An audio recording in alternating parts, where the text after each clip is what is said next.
At a family dinner, my sister smirked. Mom and Dad said I'm moving into your house. The daughter they always used smiled. Funny, I sold IT for $740,000 last week. Then I slid the papers across the table. His face turned white. My name is Sarah, and this is the story of how I finally got my revenge on a family that never saw me as anything more than a safety net. It started 32 years ago when I was born. My parents, Linda and Robert Chen, had been trying for years to have children. When I finally arrived, they were overjoyed. For about 3 years, anyway. That's when my sister Emma came along, and suddenly I became invisible. Emma was everything I wasn't.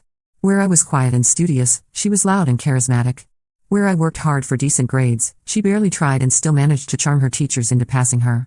Where I saved every penny for my part-time jobs, she spent money like it grew on trees, knowing Mom and Dad would always bail her out. The pattern established itself early and never changed. When Emma crashed her first car at 16, my college scholarship was reduced due to a paperwork error with my grades, and I was asked to take out additional student loans so the family could help pay for Emma's replacement car. When she got arrested for underage drinking, I was the one who had to pick her up from jail because Mom and Dad were too embarrassed.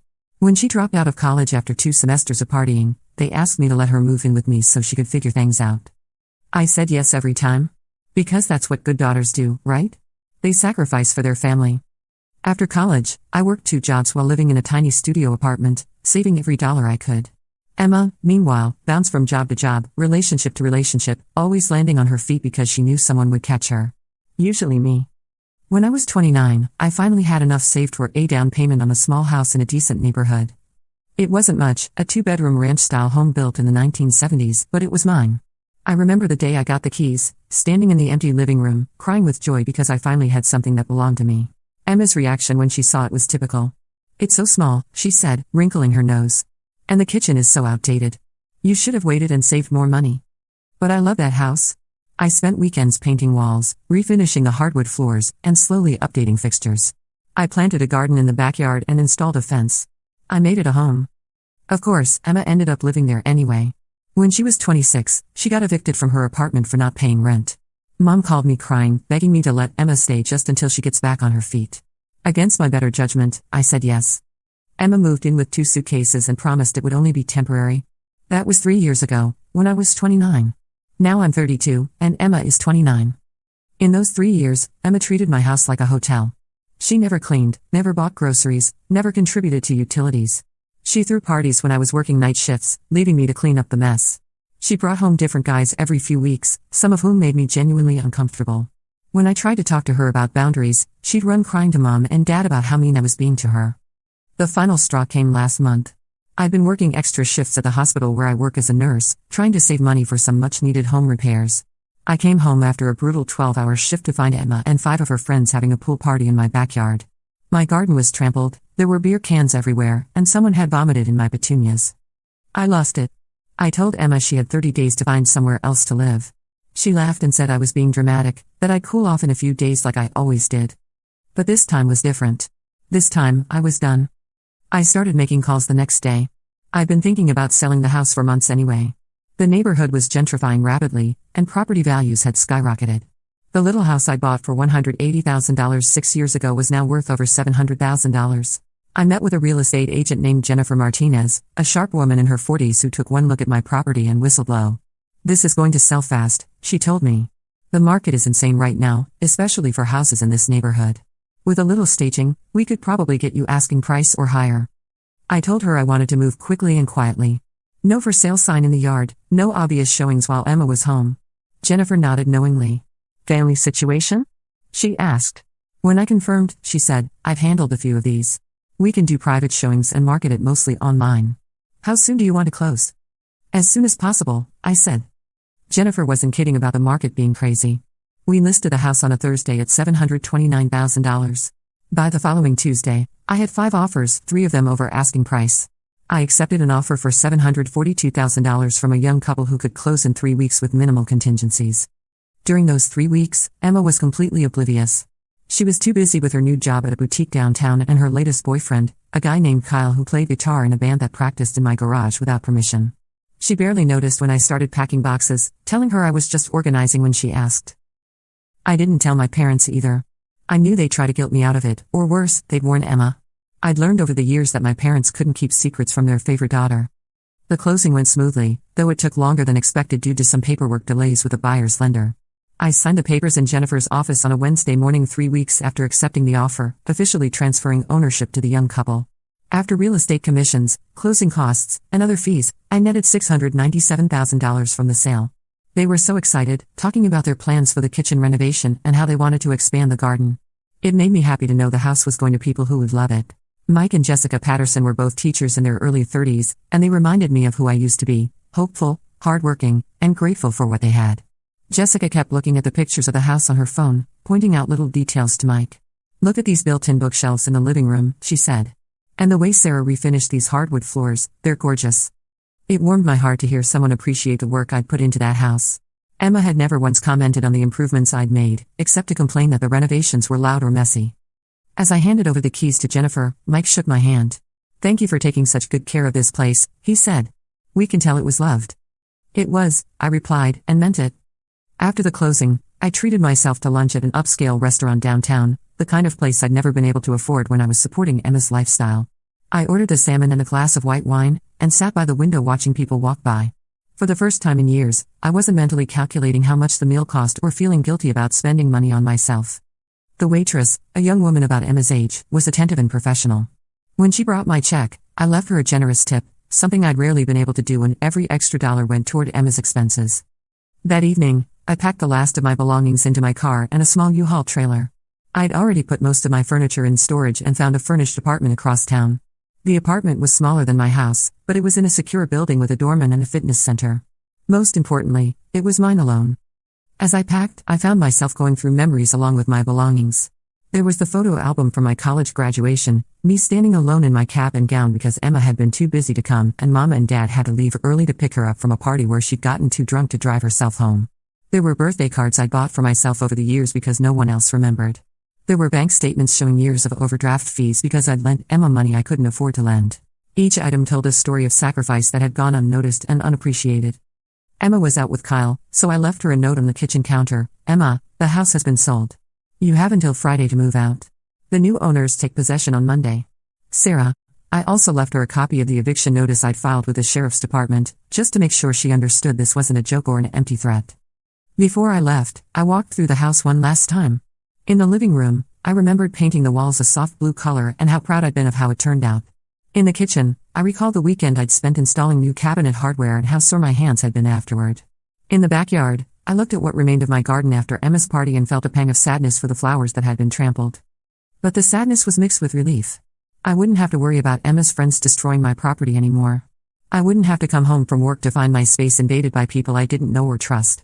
I wouldn't have to lie awake at night wondering if the strange man Emma had brought home was dangerous. I locked the door for the last time and drove away. In my rearview mirror, I watched the house get smaller until it disappeared around the corner. A chapter of my life was ending, and I was ready for whatever came next. My new apartment was a revelation. It was quiet, no music blasting at all hours, no friends coming and going at random times. It was clean, no dishes left in the sink for days, no clothes scattered on furniture, no mystery stains on the carpet. It was peaceful, no drama, no emergencies, no one demanding my attention or money. The first morning I woke up there, I made myself coffee and sat on the small balcony, watching the sunrise. I couldn't remember the last time I'd been able to enjoy a quiet morning without worrying about what Emma might have gotten into the night before. I spent the rest of that week settling into my new routine. I went to work without dreading what I might find when I got home. I stopped at the grocery store and bought only what I wanted to eat, not worrying about whether Emma would complain about my choices or eat everything before I got a chance to enjoy it. I watched movies Emma hated and listened to music she'd always made fun of. It was like learning to breathe again. On Thursday, I decided to call my best friend from college, Maria Santos. We'd lost touch over the years, partly because Emma had always monopolized my time and attention during visits. Maria lived in Phoenix now, working as a physical therapist and married to a guy named David who made her laugh every day. "Sarah," she exclaimed when she answered the phone. "Oh my God, I was just thinking about you last week. How are you?" We talked for over an hour. I told her about selling the house and finally kicking Emma out. Maria wasn't surprised. "Honestly, I've been waiting for this day since we were in college," she said. "Remember sophomore year when Emma called you crying because she'd spent her textbook money on a spring break trip? And you worked double shifts at the campus library to send her the money she needed?" I'd forgotten about that, but Maria was right. The pattern had started even earlier than I'd realized. "You were always taking care of everyone else," Maria continued. Your roommate, your study group, your family. You tutored half our nursing class for free and always had snacks in your room for anyone who was stressed or hungry. But when did anyone ever take care of you? It was a question I couldn't answer, because the truth was they rarely did. I'm proud of you for finally putting yourself first, Maria said. And you know what? If you're serious about that condo in Florida, David and I have been talking about relocating somewhere warmer. Maybe we could be neighbors again. The idea made me smile. Having a friend nearby who actually cared about my well-being sounded wonderful. Friday came and went without any word from Emma. I knew she hadn't moved out because Jennifer called to say the new owners were concerned about seeing lights on in the house and a car in the driveway. I assured her that the situation would be resolved by Monday and called the sheriff's department to confirm that Officer Rodriguez would be available for the eviction. I thought that would be the end of it. I was wrong. My phone started ringing at 7:30 a.m. the next morning. It was Mom, practically screaming into the phone. Sarah Elizabeth Chen, what is this nonsense about selling your house? Emma called us last night crying, saying you're kicking her out with nowhere to go. I calmly explained that I'd sold my house and Emma needed to find her own place to live, like any other adult. Mom wasn't having it. You can't just sell the house without telling us. Where is Emma supposed to live? You know she can't afford her own place right now. That's not my problem anymore, Mom. Of course it's your problem. She's your sister. Family takes care of each other. Funny, I said, I don't remember Emma taking care of me when I was working 2 jobs to pay for college, or when I was saving for years to buy that house, or when I was cleaning up her messes for the past 3 years. Mom went quiet for a moment, then said in her guilt-tripped voice, we raised you better than this, Sarah. This is cruel and selfish. No, Mom, you raised me to be a doormat. There's a difference. I hung up on her. It felt amazing. But my family wasn't done with me yet. Over the next few days, I got calls from Dad, from Emma, from my Aunt Carol, and even from my grandmother. They all said the same things. I was being selfish, I was abandoning my family, I should have talked to them before making such a big decision. Emma left me a series of increasingly frantic voicemails. The first few were angry, calling me names and demanding I fix this mess. The later ones were tearful, begging me to reconsider. The last one was pure manipulation. Sarah, I don't know where I'm going to go. I might end up on the streets. I can't believe you do this to your own sister. Mom and Dad are so disappointed in you. I deleted all of them without responding. The Friday deadline came and went. Emma didn't move out. I got a call from Jennifer saying the new owners were concerned because there was still someone living in the house. I had to explain the situation and assure them that Emma would be gone before Monday. I drove over on the following Monday morning with the sheriff's deputy who handles evictions. Emma was still in her pajamas, looking shocked when she opened the door to see me and a police officer. You can't actually kick me out, she said, looking between us. I live here. I have rights. The deputy, a patient man named Officer Rodriguez, explained that she had no legal right to be in the house since she wasn't on the deed or lease, and the property had been sold. He gave her 2 hours to pack her essentials and leave. Emma called Mom and Dad, who arrived within 30 minutes, both of them furious with me. Dad's face was red as he stormed up to me. This is how you treat your family? Your own sister could end up homeless because of your selfishness. Emma is 29 years old, I said calmly. She's had 3 years to save money and find her own place. Instead, she chose to party and spend money on clothes and concerts. Those were her choices. She was getting her life together. Mom protested. By working part-time at a boutique and spending her nights at bars? That's getting her life together? Officer Rodriguez intervened before the argument could escalate further. Ma'am, he said to Emma, you need to pack your belongings now. If you're not out in 2 hours, I'll have to arrest you for trespassing. Emma finally started packing, throwing clothes and toiletries into garbage bags while crying loudly. Mom and Dad helped her, shooting me dirty looks the whole time. None of them asked where Emma was going to go, and I didn't offer any suggestions. When they were done packing, Emma loaded her bags into Mom and Dad's car. As they prepared to leave, Mom turned to me with tears in her eyes. I don't know what happened to you, Sarah. You used to be such a caring, thoughtful girl. This isn't who we raised you to be. No, I replied, this is exactly who you raised me to be. You raised me to clean up messes, solve problems, and sacrifice my own happiness for everyone else. The only difference is that I'm not doing it anymore. They left without another word. I handed the keys to Officer Rodriguez, who would give them to the new owners, and drove back to my new apartment. For the first time in my adult life, I felt free. That was 3 weeks ago. I thought the drama was over. I thought wrong. The first week after the eviction was blissfully quiet. I heard nothing from my family, which was both a relief and slightly concerning. I half expected Mom to call and try to guilt me into letting Emma move in with me at my new apartment, but my phone remained silent. I used the time to start planning my future. With over $700,000 from the house sale, plus my savings and retirement funds, I had more financial freedom than I'd ever imagined. I researched condos in Florida, looking at properties near the beach where I could walk along the shore every morning before work. I investigated remote nursing positions that would allow me to work from anywhere. I even looked into travel nursing programs that would let me see different parts of the country while earning good money. For the first time in my adult life, I was making plans based on what I wanted, not what my family needed from me. I also started therapy with a counselor named Dr. Patricia Williams. I'd been thinking about it for years but never had the time or energy to follow through. Now that my evenings and weekends weren't consumed with Emma's crises, I finally had space to work on myself. Tell me about your family dynamics growing up, Dr. Williams said during our first session. She was a woman in her 50s with kind eyes and a gentle manner that made me feel comfortable opening up. As I talked about my childhood, patterns became clear that I'd never noticed before. How I'd been praised for being mature and responsible while Emma was excused for being spirited and creative. How my achievements were downplayed while Emma's minor successes were celebrated. How I'd learned to suppress my own needs to avoid being seen as selfish or demanding. It sounds like you were parentified at a young age, Dr. Williams observed. You took on adult responsibilities and emotional burdens that weren't appropriate for a child. That creates a pattern of people-pleasing and self-sacrifice that can be very hard to break. But I did break it, I said. I finally stood up for myself. You did, she agreed. And that took tremendous courage. Now the work is learning to maintain those boundaries and building a life that serves your own needs and goals. The second week, I started getting indirect pressure from extended family. My Aunt Carol called, ostensibly to catch up, but quickly steered the conversation to Emma's situation. Your mother is so worried about Emma, she said. Apparently she's been staying on friends' couches, moving around every few days. That's no way for a young woman to live. Emma is 29, I replied. Most people figure out their living situations long before that age. But family helps family, Sarah. That's just how it is. Then mom and dad can help her. Or you can. There's nothing stopping any of you from opening your homes to Emma. Aunt Carol went quiet. Like my parents, she was much more comfortable with the idea of me sacrificing for Emma than doing it herself. I got similar calls from my cousin Jennifer and my grandmother. All of them expressed concern for Emma but none offered concrete help. They all seemed to believe that taking care of Emma was specifically my responsibility, as if being her older sister made me her permanent guardian. The third week brought more direct pressure. Dad called while I was at work, leaving a voicemail that was clearly meant to make me feel guilty. Sarah, I hope you're happy with yourself. Emma is basically homeless, moving from couch to couch, and your mother cries herself to sleep every night worrying about her. This isn't who you are, sweetheart. You're the caring one, the one who looks out for others. Please call us so we can work this out. I listened to the message twice, analyzing my emotional response. A month ago, it would have worked.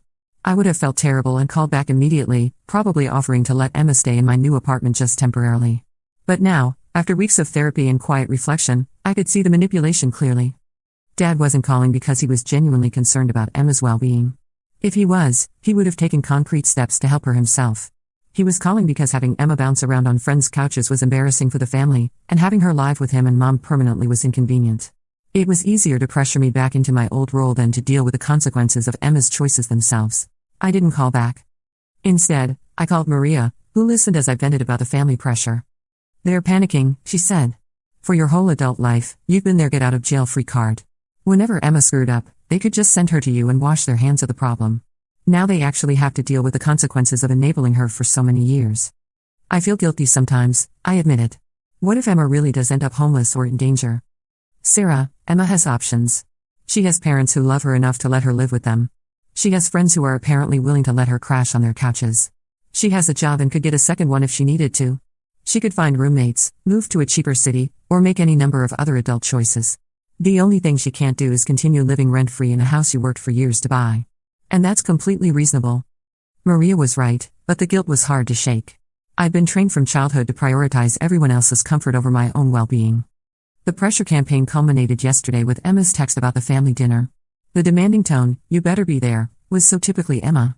Even when she needed something from me, she couldn't bring herself to ask nicely. It was always demands and expectations, never requests or appreciation. But I decided to go anyway, partly out of curiosity and partly because I wanted to see how far they'd go with their manipulation tactics. I had a feeling they weren't just planning to ask me to reconsider, they were planning to ambush me with some kind of solution they'd worked out without consulting me. I was right. Yesterday, I got a text from Emma, "Family dinner at mom and dad's tomorrow at 6. You better be there. We need to discuss this situation." I almost didn't go. I'd been enjoying the peace and quiet of not dealing with my family's constant demands. But curiosity got the better of me. I wanted to see what they thought they could possibly say to make me change my mind. I arrived at my parents' house at exactly 6 p.m. Nothing had changed, the same outdated furniture, the same family photos covering every surface, the same smell of my mom's cooking. Emma's car was in the driveway, which surprised me. I'd assumed she was staying with friends or had found an apartment by now. I walked in without knocking, like I had for 28 years. The family was gathered in the dining room, Mom setting the table with her good china, Dad opening a bottle of wine, and Emma sitting at the table looking smug. "Sarah," Mom exclaimed, rushing over to hug me like nothing had happened. "I'm so glad you came. We have so much to talk about." I hugged her back stiffly and took my usual seat across from Emma. Dad poured wine for everyone without asking if I wanted any, then sat at the head of the table. "Before we eat," Dad said, "we need to discuss this housing situation." Here we go, I thought. "Emma has been staying in our guest room," Mom said, "but that was only supposed to be temporary. She needs a permanent place to live. She can get an apartment like every other adult," I said. Emma rolled her eyes. "With what money? Do you know how expensive rent is right now? I can't afford a security deposit and first month's rent. Then get a better job. Or a second job. Figure it out." "It's not that simple." Dad held up his hand to silence her. "We've come up with a solution," he said. "Emma is going to move back into your house." I stared at him. "What house?" "I told you, I sold it." Mom smiled the way she did when she thought she was being clever. "We know you were just trying to scare Emma into being more responsible. It worked. She's learned her lesson. Now you can call the buyers and explain that there was a misunderstanding." I couldn't believe what I was hearing. There was no misunderstanding. I sold the house. Other people own it now. They're living in it. "Don't be ridiculous," Emma said with a laugh. "Nobody sells a house in 2 weeks. You're just trying to teach me a lesson." I reached into my purse and pulled out a folder I'd brought just in case. Inside were copies of all the closing documents, the deed transfer, and the wire transfer receipt showing the $742,000 deposit into my bank account. "You want proof?" I said, sliding the papers across the table. "There it is." Dad picked up the documents and started reading. His face went pale as he realized they were real. He passed them to Mom, whose hands started shaking as she flipped through the pages. Emma grabbed the papers from Mom and stared at them. This can't be real. You didn't actually sell the house. You couldn't have." "For $742,000, I said calmly. "Closed last Monday. The new owners are lovely people named Mike and Jessica Patterson. They have 2 kids and a golden retriever named Charlie." The room went completely silent. Emma's face cycled through disbelief, anger, and panic. Mom looked like she might faint. Dad just stared at the papers. Finally, Emma found her voice. "You actually did it. You actually sold the house." She looked up at me with tears in her eyes. "How could you do this to me? Where am I supposed to live?" "That's your problem to figure out," I said. "Just like it was my problem to figure out where to live when I was 18 and you weren't. Just like it was my problem to figure out how to pay for college when my fund went to buy you a car. Just like it's been my problem to figure out everything else while you coasted through life expecting other people to take care of you." "But you're my sister," Emma wailed. "You're supposed to help me." "I helped you for 3 years," I replied. "I gave you free housing, free utilities, free food. I cleaned up your messes, paid for things you broke, and put up with your friends and boyfriends treating my home like a frat house. I helped you plenty. Now it's time for you to help yourself." Mom finally found her voice. "Sarah, this is extreme. Yes, Emma needs to be more responsible, but you didn't have to sell your house. You could have just given her a deadline to find her own place." I did give her a deadline. Several of them, actually. She ignored all of them because she knew I'd never follow through. Well, guess what? I followed through this time. Dad was still staring at the closing documents. $697,000, he said quietly. "You made over $500,000 in profit." "I did. And you know what I'm going to do with it? Whatever I want. I'm thinking about buying a condo in Florida, maybe a small place near the beach. Somewhere warm where I can finally relax without worrying about who's going to need me to solve their problems next." Emma's tears turned to anger. "This is so selfish. What about family loyalty? What about taking care of each other?" I laughed, actually laughed out loud. "Family loyalty? Like when you borrowed my car and crashed it, then expected me to pay the insurance deductible? Like when you used my credit card to buy clothes and forgot to pay me back? Like when you threw a party that resulted in the police coming to my house and me getting a citation for noise violation? Those were accidents. Accidents that I always had to clean up. When has anyone in this family ever taken care of me?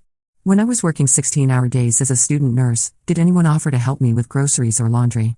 When I was saving every penny to buy a house, did anyone offer to help with the down payment? When I was stressed out and exhausted from working extra shifts to pay for Emma's lifestyle, did anyone ask if I needed support?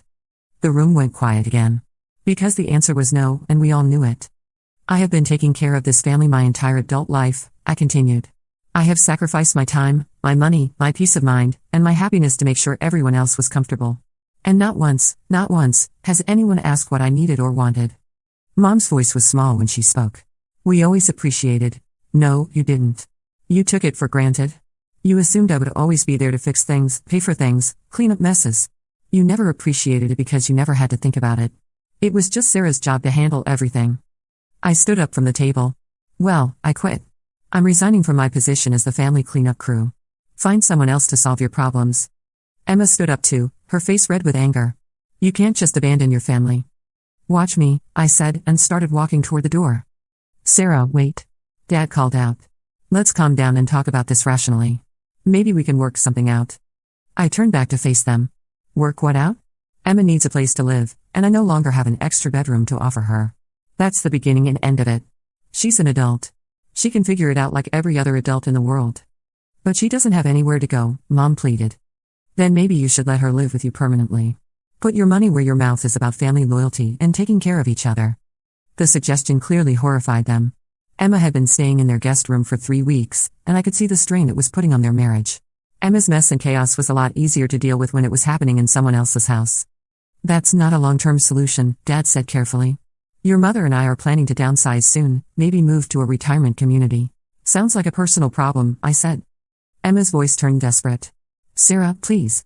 I'm sorry, okay? I'm sorry I took advantage of you. I'm sorry I didn't help around the house or pay rent. I'll do better, I promise.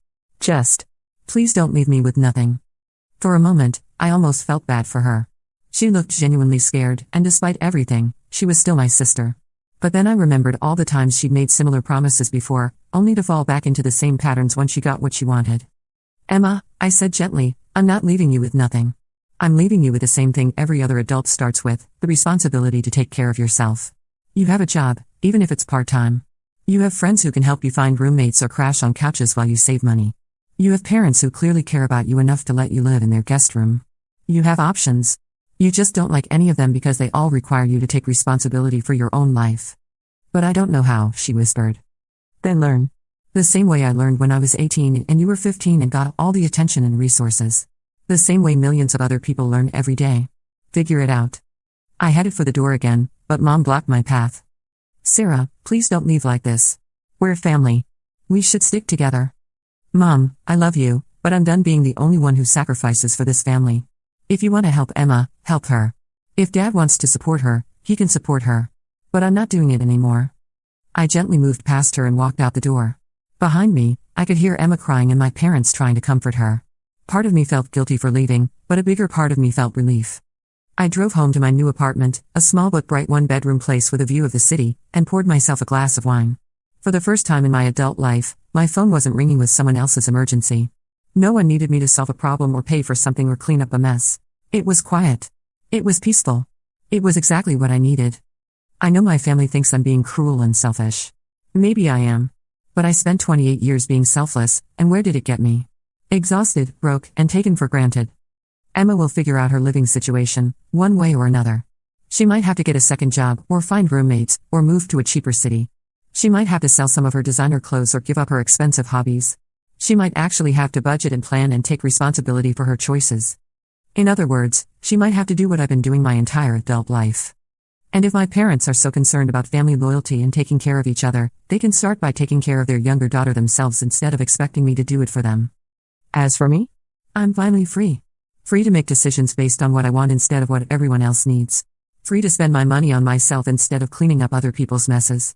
Free to live my life without constantly worrying about who's going to need rescuing next. The next morning, I woke up in my quiet apartment and made myself pancakes for breakfast, something I'd never been able to do when Emma lived with me because she'd eat them all before I got any. I sat on my balcony with my coffee and started browsing real estate listings in St. Petersburg, Florida. I'd done some research and found that St. Pete had a thriving healthcare system, beautiful beaches, and a growing art scene. The cost of living was reasonable, and I could buy a nice condo near the water for less than half of what I'd netted from selling my house. The rest of the money could go into investments and savings, giving me financial security I've never had before. One listing caught my eye, a 2-bedroom condo on the 15th floor of a building right on Tampa Bay. The photos showed floor-to-ceiling windows with water views, a modern kitchen with granite countertops, and a balcony where I could watch the sunset every evening. The building had a pool, a fitness center, and a concierge service. It was the kind of place I'd always dreamed of living but never thought I could afford. Now, suddenly, I could. I called a listing agent, a woman named Susan Rodriguez, who sounded enthusiastic when I explained I was looking to relocate from the Midwest. "This unit just came on the market yesterday," she said. "The owner is motivated to sell quickly because they're relocating for work. I think you'd love it. When can you come see it?" "How about next weekend?"